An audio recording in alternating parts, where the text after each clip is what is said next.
Well, yeah, VP. The panel seems to be pretty heavily towards them. They're a quality team. I don't think anyone's ever going to say that VP is not a quality team. Up against EHOME, Kyle, we've just come from the minor. We've come from where EHOME is, and this draft is no surprise to us at all, apart from maybe the 5th pick. Yeah, I don't think we saw the Darkseer last pick coming. They're kind of just doubling down on this strong team fight. I think OD is a lot more high DPS than people give it credit for, but they are lacking a bit of physical damage if this Visage doesn't have a great start. Inside of VP, though, I love the balls on him. Medusa Sven, first 2, just not messing around. Drafting that win condition for no one straight off the bat. Yeah. Yeah, Medusa's been one of those big, strong heroes as well. It's something EHOME had a lot of experience against at the minor, where Gambit was running it almost non-stop. So they know how to play against this. Surprisingly enough, it comes from the same region. CIS teams still want to try and run with this Medusa. But the last pickup is like the question mark from both sides. So we had the Darkseer from EHOME, which is Faith Beyond. He'll have that in the off lane.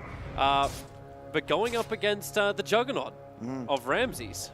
Well, so, fun story. Ramses and Rezo have been really good friends for some time, and I have no idea why, but they both love playing Juggernaut, okay? They're both spamming it in pubs for the last couple of days, and their teams, from my understanding, think that hero is terrible.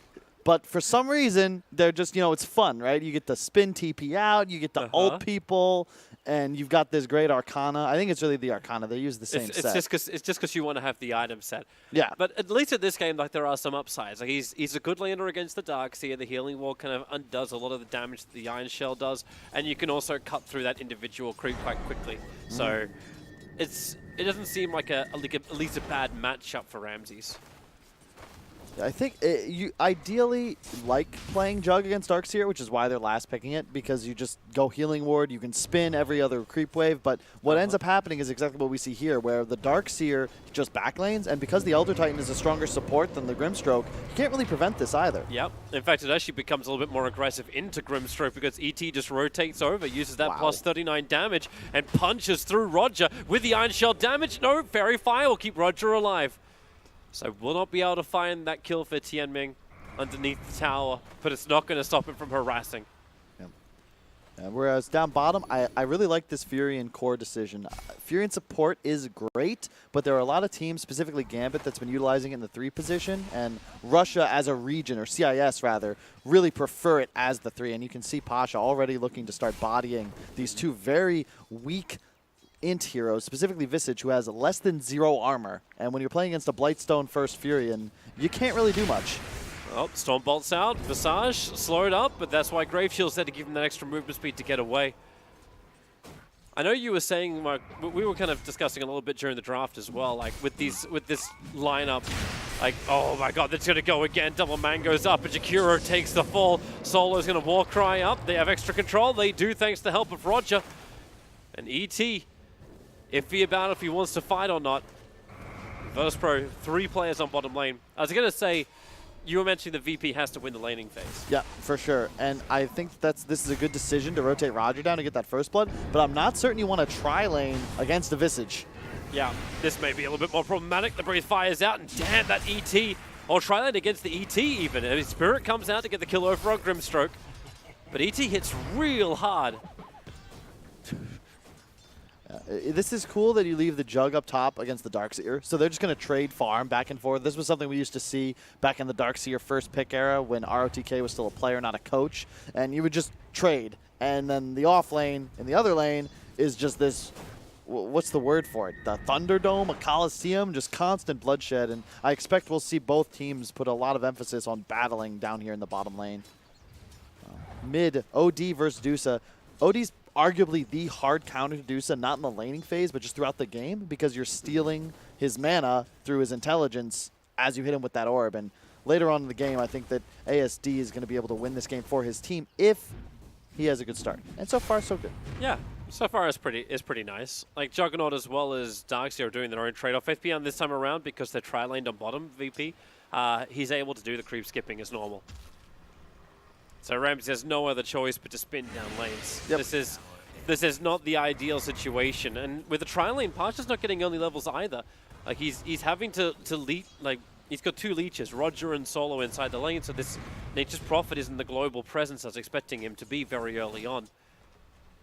But it still is tri-lane versus tri-lane. I don't mind this, though, because Visage kind of controls the tempo of the EHOME lineup. We were saying in the draft, there's no real physical damage output save for this hero, and the longer it takes him to get birds, the longer it takes EHOME to actually apply any real pressure onto objectives. My God, they're just trying to really beat into the ET. The double stuns keep him controlled up really nicely, but they need a little bit more follow-up damage. ET has to put out another spirit, lost that high movement speed with the Treants, blocking him up from Pasha. Roger, however, he's in a little bit of trouble, going to burn to the breathe fire. The dual breath, I mean, of Innocence.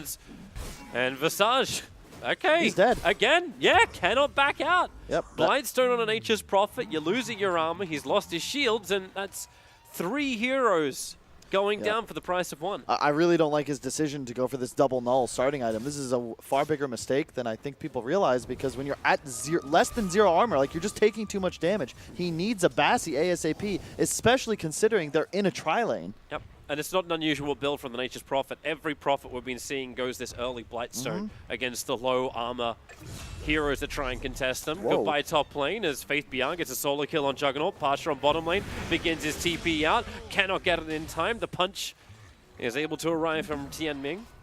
But this happens around the 5-minute bounty room time. So VP will claim both the ones on bottom, and Faith Beyond will have to leave the top lane to claim both the ones on top. That's sick timing, though, because now he runs back, he grabs the runes, he's going to shrine, and then he buys whatever item he wants. I think he's just rushing Vanguard. And also a cool thing, we don't see this very often. This is the first time I've seen the double shield on Darkseer, but it allows him to farm a lot more offensively and backlane while jungling, because you have that 75% chance to block, not 50. Pasha gets the run away on bottom lane. ET, again, trying to be that initiator, combining with the slow from Ego, but now Tianming's the one who's in trouble, puts the spirit down. Doesn't have anything else to really work with. His teammates can't help him out because they can't get through the war cry. The solo is able to provide this aggressive lane of Virtus.pro, so they just keep going in deeper. The Stormbolt over on Visage keeps him controlled. A little bit of targeting as Innocence may have some time to get back around the edge of the tree. That Chikuro is very, very tanky, and he's got the dual breath off cooldown in just a second, and they're keeping eyes on Pasha, who gets a fantastic sprout block. It still won't stop the ET. The run is on. It's 347 movement speed, so it's only 10. Oh, look at the jungle, advantage. though. The Deuce is in trouble. Wow, really? Prophecy being over, trying to help out, but Faith Beyond, man. he is rocking this lane. That is, he skills the wall for the extra damage, and he gets that Medusa illusion. Level 1 wall, you know, you don't see it very often to be actually useful, but it's 70% replica damage. So, you know, it's like 2/3 of the guy you're trying to kill. It's not bad. Yep. Faith Beyond is rocking it right now. You want to see how far he's rocking it? It's not just in the CS on the board. You can look at the net worth. He's going to crack 4,000 net worth. He's 1,000 above that of Ramses, who very rarely is ever out-farmed. Not that, just that, but he has Arcanes and Vanguard. I actually don't know how the side of VP deals with this Darkseer when you have this good of a start. They don't have any real raw damage output. It's right clicks, and they're going to tickle him. And it seems to be the bread and butter of this current meta, where you're able to get the sustain, you get all the auras up from the Darkseer. This will allow the OD to survive, and the longer these fights draw out, the stronger OD is going to become. Yep. Yeah, so far looking good for EHOME. I think that there are a lot of people, Toby, who thought this was going to be a 2-0 stomp. Like, why aren't we casting the other group? I explained that this was going to be a great series, and what do you know, Tobes? It's Kyle just throwing around his wang already. Come on, dude. Pasha's backing out. Stomp comes in. There's no follow-up. You give me that kind of look. Trying to rewrite history on me. It's fine. Selling me that fake news. Hey, I at least always believe in any team that has a Korean inside of it after the MVP lesson I received. Bottom lane Storm bolts out. They're chasing after Visage. He's got a lot of one charges available, however. The ET Stomp keeps this Ven in position, but man, that Ice Path came in very late from Innocence. And they're still running try versus try. ET hits real hard, 114 bonus damage, but they try and cut him out. Dudesa dies again. This time it's going to be to ASD. That's 2 deaths for no one. He cannot get room to farm it. He cannot have a lane to work with, and EHOME are already tipping him. This is the issue when you run these tri-lanes. Like, it's great if you can win your solos, and traditionally it was always seemed better to go aggro try because your safe lane solo will have an advantage. But when it's a Jug versus Darkseer, that really just isn't the case. And when you're losing mid as well, you're in a bit of trouble when you consider VP's lineup is kind of predicated on getting ahead early and taking these tier 1s. And I don't know if they're going to be able to do that. This game continues. They're chasing after Roger. Solo Stormbolt able to catch out too. He actually put down a sentry wall because he knew there was some level of vision. EHOME were playing too coordinated to not have any information, but the sentry is just out of range of the observer in lane. That was unfortunate. No stacks up for no one at the moment either. He's going this They just did one build. stack of Ancients, that's all. It looks like Pasha's trying to play catch up as well. He's gone into the jungle. Yep. This is very much VP playing from behind. They've had to abandon the off lane, but nope, here he comes with a big smoke. And this is the advantage of having a Jug in the top lane, though. He is level 9, almost 10. This Visage still just 5. This is a sure kill if they land this stun. They were just out of range of the Observer Ward 2 with the TP in and the here. smoke, but Visage a little bit further off to the side. Jakiro, Ice passed out, but that's why Juggernaut has spin. Immunity is able to just move through this, and ET with a stomp. He gets to sleep over on this Ven, who has a Stormbolt in 2 seconds time with the stick charges, but it's Roger and the support from EHOME that's all rotated in, including Faith Beyond. Omnislash should be completely tanked up because he's already got a full Crimson Guard. Ramsey knows there's no damage. Solar can create so much space, however, but 5 heroes move forward, and damn with the surge, they cannot escape the OD. In banishment up in the Darkseer wall, Ramses will fall, and EHOME all hold hands together and wrap VP around the maypole. Now this is Wings Faith Beyond we're talking about. Like, this is a hell of a performance, and exactly, I mean, not what you would expect, but a Darkseer that gets this good of a start against heroes like Medusa and Jug. I'm liking the new record. 6.5-ish minutes to get that full Crimson Guard up. This is the dream for a Darkseer, and I mean, they last picked it, right? It looked weird, but if you can guarantee, if you know that your player's capable of performance like this, you know, Darkseer are one of the harder heroes to master because some games you're going to play like this where you're so far ahead, but how do you utilize that advantage? What items do you buy? And then there's some games you're just totally screwed. Look at Faith Beyond. It's like, okay, well, I can back, I can get through.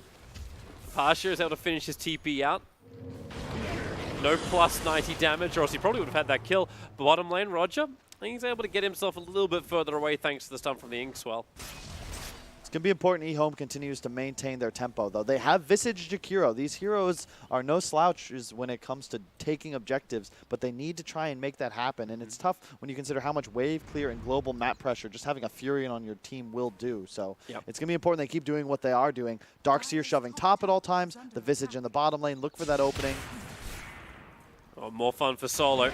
Innocence will be able to connect on the ice path. Support's coming over from the OD. That's why Warcry's Ven gets his distance. Oh, that's a Midas OD, Toby.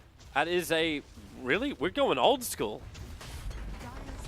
That's a fast Midas too, though. I mean, what did he get that out of? Like, it's been on cooldown for a while, so it's about a 10-minute Midas. That is not bad, especially when you consider that you're really just dealing with Medusa, who, at this point, you gotta assume is looking to win the game on a BKB timing, second, third item, because otherwise, this OD, you're this far behind already. This is gonna be rough.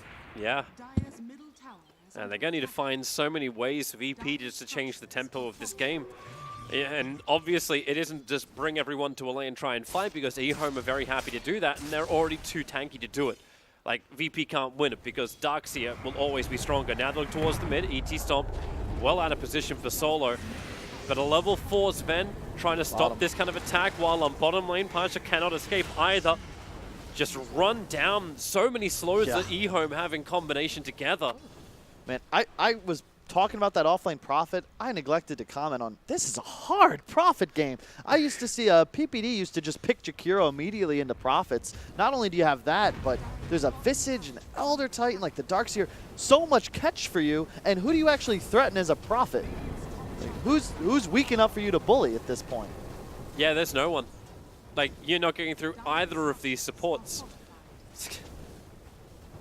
Faith Beyond's at 70k net worth, man. Yeah. He's going to have a mech in 200 gold. Yeah. I was actually considering asking you the question, like, why don't we see that mech or Greaves OD build in from the OD? But there's like, he can't keep up with the pace the Darkseer is doing. So Pasha is the only thing he can do.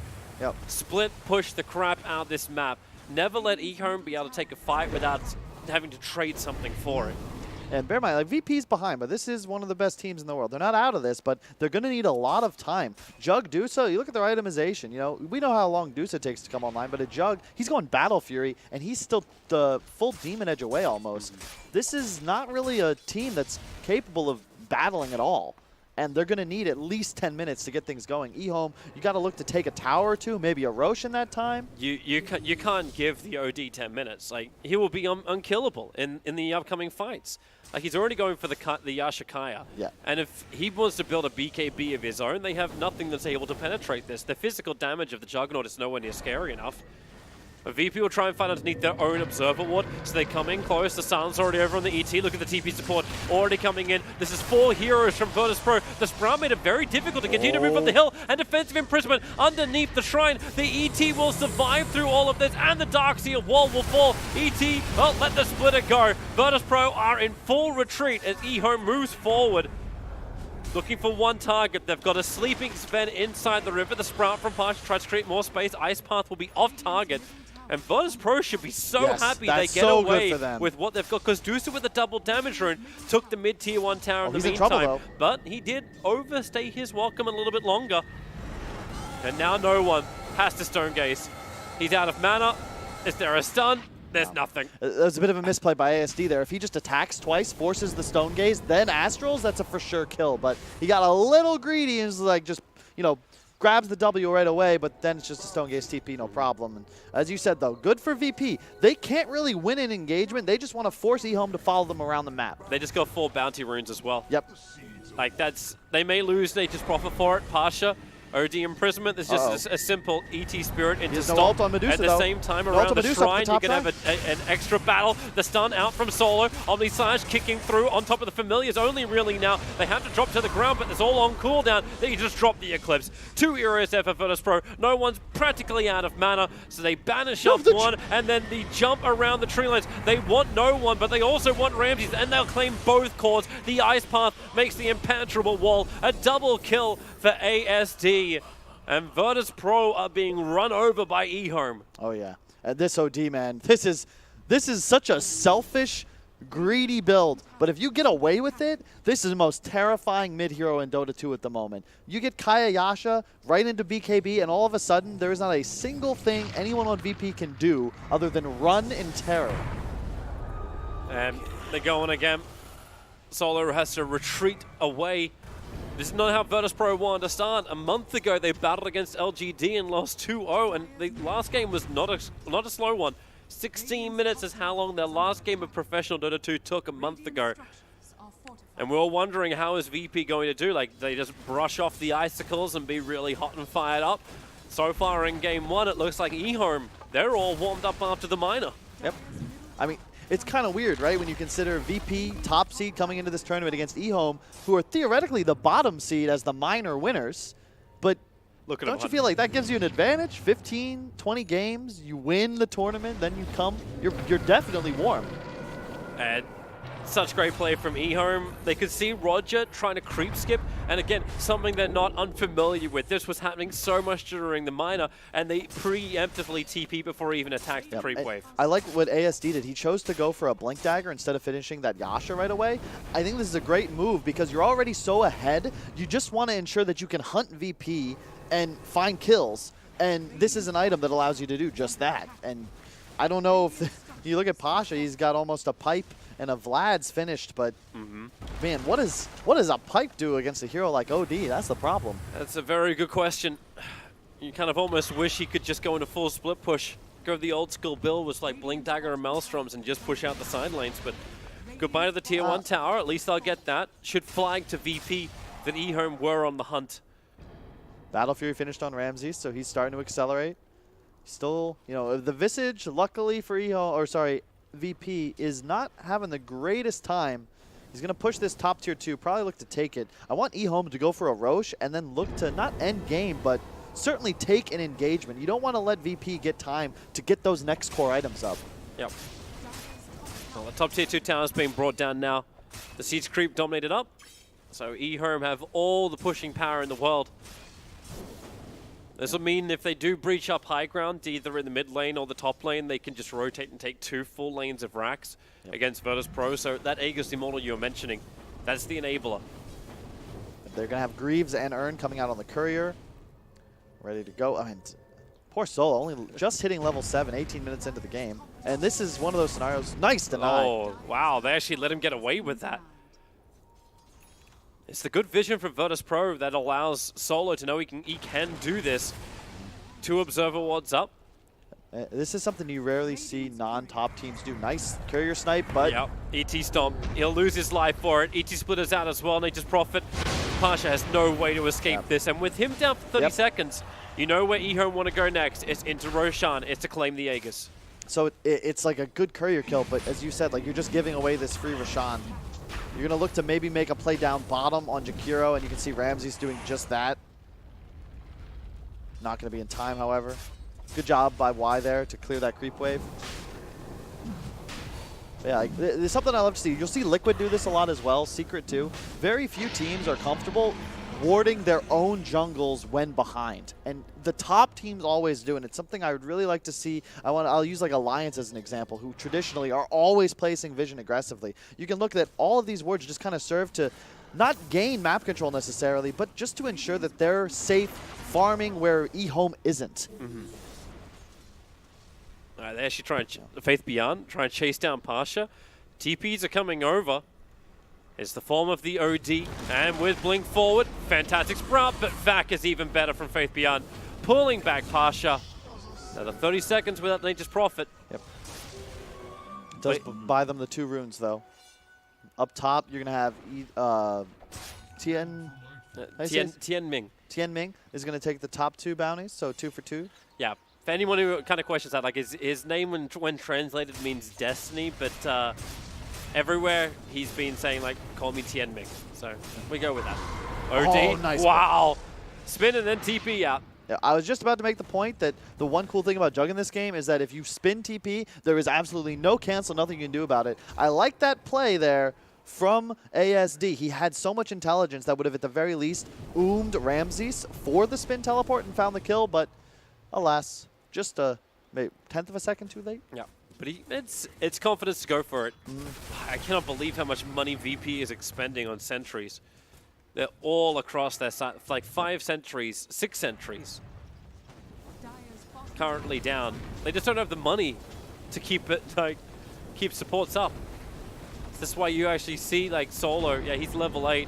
2.5k net worth. But bear in mind, it's 16-5. We're talking about how much EHOME's dominating. They just hit a 2k gold lead. This is the push they're going to need to execute on to win this game. Because really, if they don't get a Rax here, who knows what will happen. Well, they're already jumping in. OD's looking for his target. It's going to be the spam with the Grave Shield slow down. The Darkseer wall not going to be as effective as Faith Beyond probably wanted to be, but it may be when Medusa TP's right on top of it, turns the Stone Gaze, trying to force EHOME to retreat, while ASD is isolated by himself. That's why he imprisons, looking for his blink away to safety. No, he's actually being stunned up and controlled. EHOME, how hard have you over-pushed this one right now? No one has kept everyone else from EHOME occupied. While you will be able to find that kill into ASD, no, underneath the fountain, he's still surviving. Tier 4 so towers. EHOME are going so deep, they don't care where the lines are drawn. No one is totally out of mana. ASD, the Aegis one will finally pop. But so does the Medusa. Buyback to Bubble, and she'll have to expend it. And they look for more into the engagement. Start stealing all this intelligence once again for ASD. Get rid of the silence. They finally broke through the tier 3 tower, but VP, they want to catch anyone else from EHOME retreating. Faith Beyond's don't want to be caught out. They have the tree cut out so the path is clear to retreat. But EHOME, they're not done yet. They look to still turn, potentially. Yeah, really, and you can see there the strength of the OD. They actually just cannot deal with this hero, and he eventually goes down that Aegis respawn, but so much damage. Imagine if he had ult there. At a point, I think he had over 50 or 60 intelligence stacks. Yep. You would have immediately killed, at the very least, Solo and Ramses. That's when using it on that one kill on Ramses doesn't pay off, but... And this, real quick, this is a really good decision from no one. He had Scotty queued up for the last 15 minutes. I think that would have been a game-losing purchase. Instead, he's going to switch to the Manta into BKB. He just went back to Scotty. You need the BKB. I don't know if you're able to take an engagement into an OD BKB if you don't have one on the Medusa, because he's just going to get blinked on, and that's it. There's no peel, there's no save, and no one's going to be in some serious trouble with no buyback. And I'm really starting to question EHOME's ability to finish this game. Yes, OD is totally, like, very, very powerful, but they're diving in so hard looking for these kills, and Virtus.pro's positioning, they're making them work for it. For sure. EHOME are getting nothing easily. Their side lanes are still being pressured out. So Virtus.pro, like, you mentioned it, like when they went up high ground, there's a 2K gold advantage for EHOME. When they've taken so many more towers, they've taken more kills all across the board, this money is still coming in for Virtus.pro. Like, EHOME should even have a bigger advantage because they got that massive early minus. Goodbye, Pasha. He'll die once again, but it's all for the greater good. But then EHOME look for their own kill. Ramses, he spins so quickly. He saw Faith Beyond come out of smoke, and that's why he's worried about it. I was thinking ASD. If they had the Visage, I think he just blinks in BKBs, but a little hesitant as they are still 4-on-5. But look at this. You say the gold advantage was 3K, now it's 5. And look at the map control all of a sudden EHOME have acquired. You know, they're going to get this bottom shrine. They're pushing 2 waves. And the OD, BKB active, there's no counterplay to this hero on the side of VP. You've got to be really afraid and just look to outplay. Make EHOME overextend or avoid them and get more items so you actually can, like, threaten him. But even then, like, I don't know, man. He can get offensive solar crested and blink in surged. What do you do? Yeah. You just try and split push it. Prophet's already moved up towards the top lane, but look who's gone too. OD under the cover of smoke. Looking for that kill on Nature's Prophet, jumping over towards Pasha. 2, 3, he needs to cut through the tree lines. No force start to do it. Pasha, he can't actually TP out. It was on cooldown, his teleport. Both the scroll as well as the ability. So he'll come back out, kind of half trapped up. Ramses will do his own spin TB, and Pasha just has to get the hell out of there. But OT, enough is enough. Drops the Eclipse. I don't agree with that decision from ASD. I feel like, yes, it's cool, it's flashy, you did get the kill. Maybe, you know, it's only a 50% chance if you don't, but now you have no hammer for over 2 minutes, and this is the timing where that BKB is super effective. It's fine. I mean, hey, you're going to get another shrine. It's fine. If you're planning on waiting for second Roche anyway, it's not a big deal. You got 1 minute 40 on a possible respawn, so if you're EHOME, you're probably just going to chill, accept this lead, all of a sudden 8K gold, get that next stages, and then look to go win the game. Yeah, and keep hunting other fights in the meantime. Roger is the one who's being a good target, but force-staffed up. Will be able to TP himself away. Faith Beyond already used the vac. Also see his items. Like, having Lotus, Greaves, Crimson. Faith Beyond's got 33 armor. Yep. I don't know how you kill him. Yep. That's a Visage as well, you know? He's got a Halberd, a Solar Crest, 2,200 HP. We already discussed how unkillable OD is at this point. Yep. And the entire side of VP is looking at, you know, it's Dusa and Jugult. It's damage issues galore. Yeah, exactly. You know, all 3 of their cores are physical damage that require, like, you know, lots of little hits. And when you have a Crimson and everyone's this tanky, I don't even know how you burn through Visage armor. Yep. But I do like your idea, like, of VP's ability to delay this game. Like, Pasha through the split push, but it's the counter push when you try and go high ground. Like, Grimstroke can just easily just use his Stroke of Fate. You've got Medusa with split shot as well as Snake. Your Juggernaut can even spin it. You've got Sven who has his own clearance as well. So EHOME keeping a creep wave alive as they go high ground is very difficult, which is probably why they were just hunting the kills previously, just like they're doing now against no one. Familiar drops, but the TPs can't come fast enough. Just wait. There's an Orchid finished on the OD. He is just going for the full raw damage right-click build. Was expecting a Shiva's build. Nice stun over on the ET. OD just jumps in, triggers off his BKB, looking for the kill on the Juggernaut, able to find it, 75 seconds on the sideline, but then the Familiars, they're right on the money, onto Roger. Ego's positioning is just way too good. They'll move over towards Solo, and then the stuns. Solo, he'll at least get his own Stormbolt off and be able to back away to safety, but the Ice Path and the Darkseer Wall, what a great position. Stonegaze is onto ASD, but the mana is all burnt out. This really is the game. GG, well played. EHOME have just romped over Virtus.pro. Not even half an hour to get Game 1 victory. Just near flawless execution from EHOME. I don't think VP played bad. They lost their solos, sure. Faith Beyond with an incredible performance. That was really just EHOME styling. And I think that we're going to expect to see OD ban for sure. Especially, I can't believe they didn't when you consider they first 2 Dusa. You've